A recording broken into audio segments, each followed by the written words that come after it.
Hello, dual credit and early college high school counselors. This is Latoya Lewis, Director of Academic Initiatives and Partnerships at Lone Star College Tomball.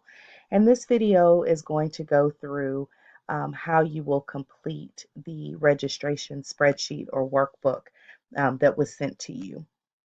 So the file that was sent to you was actually an Excel file because it is just a template. But whenever I send you, every semester, I'll send you a Google Doc link that has your specific courses. And the reason why it will be a Google form is because as you make updates and as we make updates on our end, we'll be able to view them. Everyone will be able to view them in real time. But in case you don't want to watch this video again, or you've watched it, but you just need a specific instruction, you can go to the first tab in the template, which will not be in the individual sheets that I send you every semester. But in the template, you can go to the explanations and legends tab, and you can review all of these steps. Okay. So typically what's going to happen is before registration starts, you will be on the registration status tab. Anything that you are to fill out as the counselor is going to be indicated by a red column. If you scroll over, notice that the student ID and name stays on the screen because I have it frozen. But I wanted you to notice that columns L, M, and N are comments. You, as the high school counselor, only need to read the comments in column M, and any comments or replies to the comments that you want to make to us will be, you can put those in column N, okay? Another feature that I will show you, and I'll probably go ahead and add this before I send it, but there's a filter tab. So if you only want to look at students with certain registration statuses, or if you only want to look at students who are missing a parental consent form, what you can do is go to, excuse me, row A2, and then right here is the filter icon.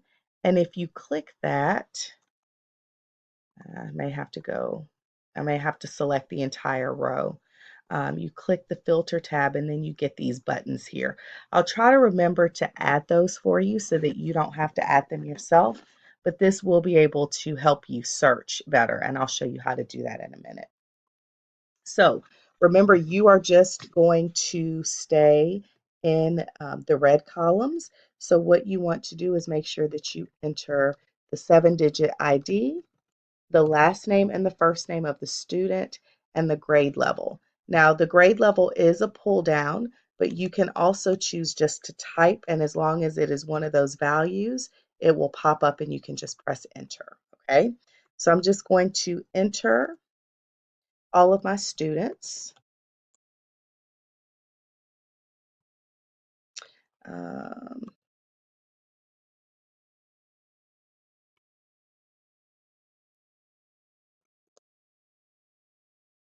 and one more. Let's do, okay. So that's the first thing that you're going to do. Just fill in all of your students, make sure that their ID numbers are correct, and that the grade level is on there in case we need to update something in our system. As you've seen on the bottom, you will have the list of courses. So it won't say class registration, it'll actually be the subject with the section number and class number. So you want to go there and input those students. What I like to do is just copy. So if you highlight them and press Control and the letter C at the same time, you can go to the tab and actually press Control and the letter V as in Victor, and it will paste them. So you may not have seen that. Control V, and I'm going to go here. Sorry, I already had these pre-filled. Okay, so they all show up, and then you can delete any that may not be taking that class as such. If I do that, then I'm just going to copy these, Control C, and go to that column, Control V, to add them. Okay. Okay. So that's the first step. Once you've done that, On our end, before the registration period begins, we will log into our system and go through to make sure the students have everything they need. So if they have their registration form, we're just going to go through and type in our system. I'm going to put the scores that the student has that qualify them. And then I'm going to change the registration status. One of the things you will notice on this first page is the status of the students. The color will change, and an explanation of what that means is here. Okay, so I'm going to change that registration status to ready for registration.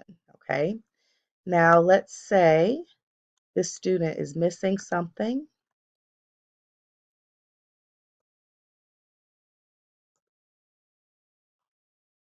Just filling this in. This is what we would do on our end, Lone Star College. This is now going to be pending multiple reasons because we have missing information on the registration form and a missing parental consent form. And then in column M, I'm going to tell you what's missing.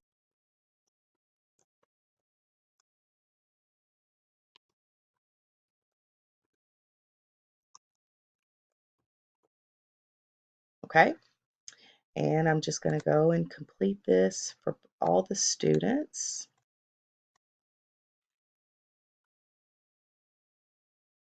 Just doing this really quickly so that you can see what this looks like. See how the color changes. Um,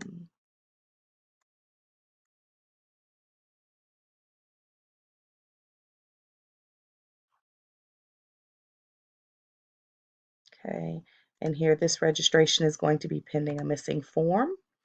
And then I'm going to put the note here.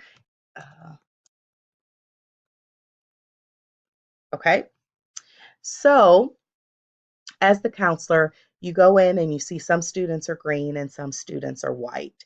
The first thing that you could do is just go over and read column M to see what you need to add or what's missing. If there's a missing form, you can, or missing something on the form, you can put that information here. So, and I will add that, or we will add that to the registration form. If a form is missing, what we'd like for you to do is send those forms to tc-dcforms@lonestar.edu. Email those forms directly there, and then we'll forward them to our records department, and we'll also update the status. Okay. So I wanted to show you very quickly the filter feature. So let's say you want to look for students who are missing parental consent. So right now, both no and yes are checked, but if I uncheck yes, that means I'm only going to see the students that say no. Okay, so I know at this point that I need to go in and ask these students to complete the parental consent form, and then you can just go add yes again to see everyone. Okay. If under registration form, I wanted to see all of those that were missing information, I would uncheck yes and complete, and then I would only see the students who are missing information. So you're only going to see items in the list that are actually on the spreadsheet. Okay. If you want to see all of those that are pending registration, uncheck ready for registration, and then you can see the students who are pending for whatever reason. Okay, so that's how you actually use the filters. All right. Um, we're not going to do block or block registration every day. It'll be 1 or 2 days a week. And the way that you can see where we are in that process is by clicking on this tab. Notice the colors are the same. LSC is responsible for blue. So as we register those students, we're just going to go in and change their registration status. Okay. We will also go back to this sheet and change it and see how the color changes. Okay, once registration is complete, and then once the tuition waiver is applied, it will change yet again to purple. Uh-oh.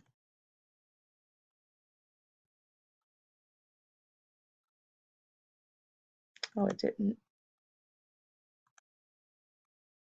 Okay. For some reason, it did not go down, so I'll just change that. Notice I just dragged it and it changed the information.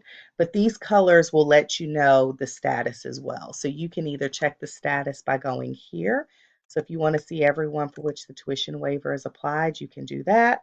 Or you can just look at the color and review the legend. Okay. Now let's say that everyone here, registration has been completed for everyone for every class, but you notice you need to drop a student. So let's say we need to drop Latoya.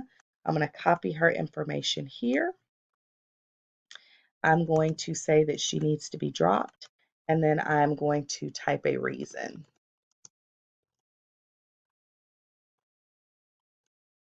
Okay. Then LSCT, on the day that we process changes, will go in. We will see that this student needs to be dropped. And what we will do is put a date that we process the drop. I may have to fix this. Okay. And then over here, what we'll do is we will drop Latoya, and then we will strike through her so that we know that student is no longer enrolled in that class. We want to keep everything on one spreadsheet so that when we send you the finalized rosters, you can compare them. So if we see that a student was dropped, they should not be on the rosters that are sent to you. This is just a way for us to double check, and it's a way to keep everything together. So you can use this sheet to add and drop students as long as it's before the first day of class. Now let's say that you have to add a student. So let's say we're going to add Marcy Lopez, but Marcy is brand new. So she was not, she's a brand new student. I need to make sure that I also go into the registration tab form and add Marcy Lopez here so that we can process and make sure that she has everything in that she needs in, that her scores are what they need to be for the classes she wants to take. So any student, all the students that are on these forms need to also be on this master sheet. Okay. So that is basically it. You will be able to keep up with the students. You'll be able to compare the rosters. Everything's in one place for you. And I think that that's just going to be easy for everyone to keep everything in one location for the semester. If you have any questions about any of this, feel free to email me or anyone in the Academic Initiatives and Partnerships Department, and we will be glad or happy to assist you. Thank you, everyone.